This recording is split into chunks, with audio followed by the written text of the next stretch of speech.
નમસ્કાર વહાલા વિદ્યાર્થી મિત્રો, જ્ઞાન એજ્યુકેશનની અંદર તમારું હાર્દિક સ્વાગત છે। આજે આપણે ધોરણ 3 વિષય પર્યાવરણ જેના પ્રશ્ન બેંક એટલે કે એકમ કસોટીનું આપણે સંપૂર્ણ સોલ્યુશન જોવાના છે, જે તારીખ 4/1/2025 ના રોજ લેવાઈ ગયેલ છે।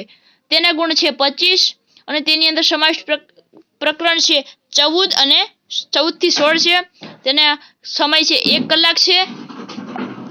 હવે આપણે જોઈએ प्रश्न नंबर 1 साचो विकल्प पसंद करी एमने लखवानो छे। अहीं आपणे आ बॉक्सनी अंदर अहीं पहेलो प्रश्न छे, इग्लू प्रकारना घर तमने क्या विस्तारमां जोवा मळशे? तो अहीं आवशे बी, बर्फीला विस्तारमां। त्यारबाद बीजो छे, नावडी बनावेला घरमां फरवा तमारे क्या जवुं पड़शे? तो के ए छे श्रीनगरमां। त्यारबाद आपणे त्रीजું જોઈએ। ત્રીજાની અંદર આવશે,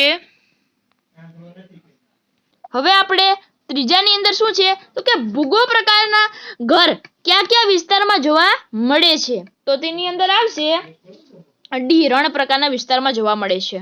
ચોથું છે, તમે બહુમાળી મકાનમાં 11 માળે રહો છો તો તમે શેનો ઉપયોગ કરશો?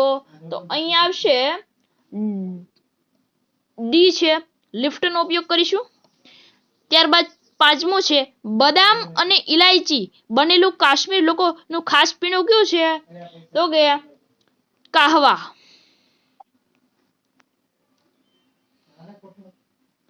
ત્યારબાદ સાતમું જોઈએ કે હોડીમાં બનાવેલા ઘરને શું કહે છે? આ મિત્રો મોસ્ટ આઈએમપી પ્રશ્ન છે કે સિકારા કહે છે। સાતમું, તંબુ બનાવવા માટે કઈ સામગ્રી જરૂરી છે? તો કે કપડું અને ખીલા, ઓપ્શન નંબર બી। આઠમું જોઈએ કે જાડી દિવાલ વાળા માટીના મકાનમાં ઘર કયા વિસ્તારમાં વધારે જોવા મળે છે? તો આવશે એ છે કે રાજસ્થાનમાં જોવા મળે છે। ત્યારબાદ છે કે પાકું મકાનમાં કઈ વસ્તુનું બનેલા હોય છે? તો તેની અંદર આવશે સી, સિમેન્ટ, રેતી અને લોખંડ। 10મું છે, મકાનના સૌથી નીચેના ભાગને શું કહે છે? તો એની અંદર આવશે એ ભોયતળિયું। ત્યારબાદ 11ની અંદર છે, અસમમાં કયા રાજ્યમાં વધુ વરસાદ પડે છે? ત્યાંના લોકો ઘરમાં જવા માટે શેનો ઉપયોગ કરે છે? તો જોઈએ કે તેની અંદર આવશે 11ની અંદર ડી છે, લાકડાની સીડી। 12મું છે, ચમેલી ઘર મનાલીમાં છે તો તે કયા વિસ્તારમાં રહેતી હશે? તો એની અંદર આવશે બી, પર્વતીય વિસ્તારમાં રહેતી હશે। ત્યારબાદ 13મું છે, કયું પ્રાણી રણ પ્રદેશનું વાહન છે? તો શું આવશે? ઊંટ આવશે। ઊંટ રણ પ્રકારનું વાહન છે। ત્યારબાદ આપણે 14મું જોઈએ કે 14ની અંદર શું આવશે કે દાલ સરોવર ક્યાં આવેલું છે? તો આવેલું છે કાશ્મીરમાં આવેલું છે। ત્યારબાદ 15મું છે, ભારતના કયા રાજ્યમાં સૌથી વધુ વરસાદ પડે છે? તો આવશે અસમમાં। ઓકે, ત્યારબાદ આપણે પ્રશ્ન નંબર 2 છે, કૌંસમાં આપેલા શબ્દોનું વર્ગીકરણ કરવાનું છે। 5 ગુણ છે। પહેલાની અંદર પ્રાણીની અંદર મધ અને ઈંડા આવશે। વનસ્પતિની અંદર મકાઈ, પાલક અને ટામેટા આવશે। બીજું છે, પ્રાણીમાં આવશે દૂધ, માછલી અને માંસ, અને વનસ્પતિમાં હળદર, બટેટા આવશે। ત્રીજું છે, જમીનમાં અંદર થતા શાકભાજી અને જમીનમાં બહાર થતા શાકભાજીમાં અંદર થતામાં મૂળા અને ગાજર, અને બહાર થતી શાકભાજીમાં દૂધી અને ટમેટાનો સમાવેશ કરવામાં આવે છે। ત્યારબાદ છે ત્રીજું છે કે ભાઈ જોડકા જોડવાના છે। શું જોડકા જોડવાના છે? 5 ગુણ છે। હવે આપણે એના અંદર પહેલું છે કે અ અને બ છે, રણ પ્રદેશનું ઘર તો તેની અંદર આવશે ભૂગો આવશે। બીજું છે બરફ વાળા પ્રદેશનું ઘર તો તેની અંદર આવશે તો કે ઇગ્લુ છે। હોડીમાં બનાવેલું ઘર તો કે શિકારા છે। ચોથું છે, જંગલની મુસાફરી સમયે બનાવાતું ઘર છે તો તેની અંદર શું આવશે કે તંબુ આવશે। 5મું છે, મેદાન પ્રદેશનું ઘર તેની અંદર આવશે શું આવશે? બહુમાળી ઘર છે। હવે આપણે બીજાની અંદર જોઈએ કે તેની અંદર શું ઉત્તર આવશે?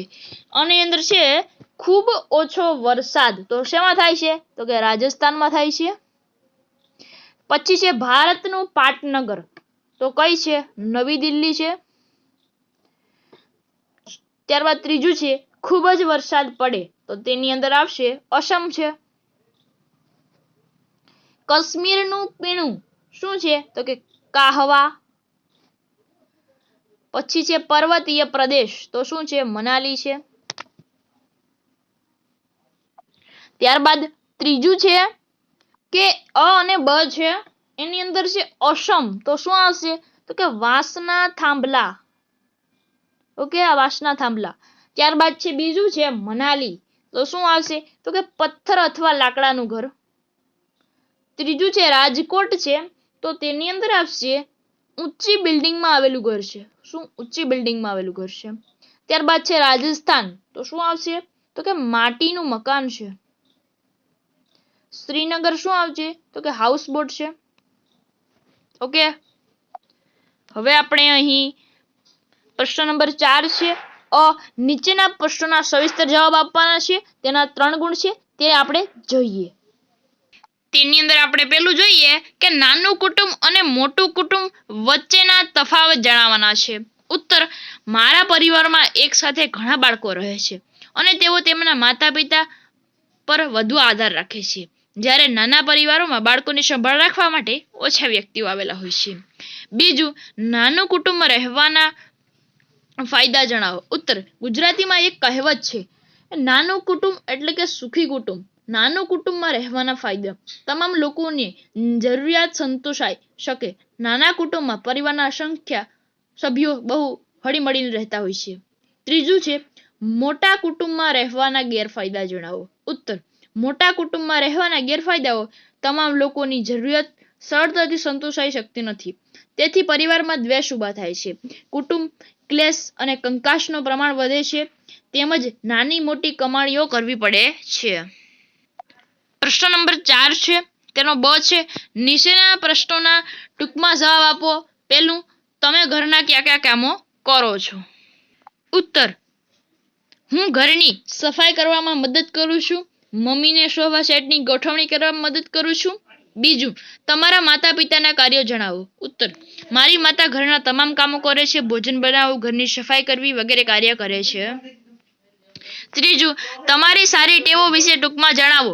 ઉત્તર: હું સવારે વહેલો ઉઠું છું. દરરોજ મંદિરે જાઉં છું. જરૂરિયાત વ્યક્તિઓની મદદ કરું છું.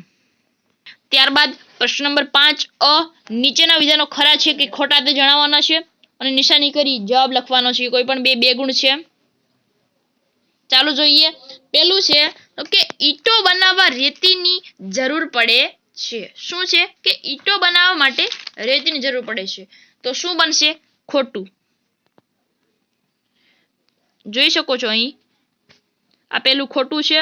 ત્યારબાદ જોઈ શકો છો પેલું ખોટું છે.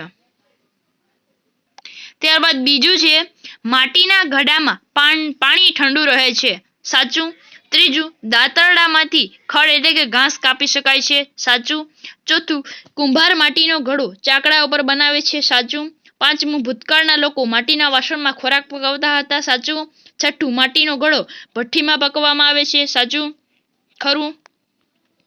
હવે પ્રશ્ન નંબર 5 બ છે, નીચેના પ્રશ્નોના જવાબ 1-2 વાક્યોમાં આપવાના છે. એના 3 ગુણ છે, એટલે કે કોઈ પણ 3 આપવાના છે. એમાંથી તમને શાળામાંથી જે પસંદગી કરેલી હોય છે. પહેલું, વર્તમાન સમયમાં લોકો શેના ઉપર ખોરાક પકવે છે? ઉત્તર: વર્તમાન સમયમાં લોકો ખોરાક ગેસ પર પકવે છે. બીજું, ભૂતકાળના લોકો માટીના વાસણોમાં કયા વાસણનો ઉપયોગ કરતા હતા? ઉત્તર: ભૂતકાળના લોકો માટીના વાસણોમાં કલાડી, કુડા, ઘડા જેવા વાસણોનો ઉપયોગ કરતા હતા. ત્રીજું, વર્તમાન લોકો સ્ટીલના કયા વાસણનો ઉપયોગ કરે છે? ઉત્તર: વર્તમાન લોકો સ્ટીલની થાળી, વાટકા, તપેલી જેવા વાસણનો ઉપયોગ કરે છે. ચોથું, માટીના કોડિયા કોણ બનાવે છે? ઉત્તર: માટીના કોડિયા કુંભાર બનાવે છે. પાંચમું, દાંતરડાનો ઉપયોગ લખો. ઉત્તર: દાંતરડાનો ઉપયોગ ઘાસ કાપવા માટે તેમજ નીંદણ દૂર કરવા માટે થાય છે.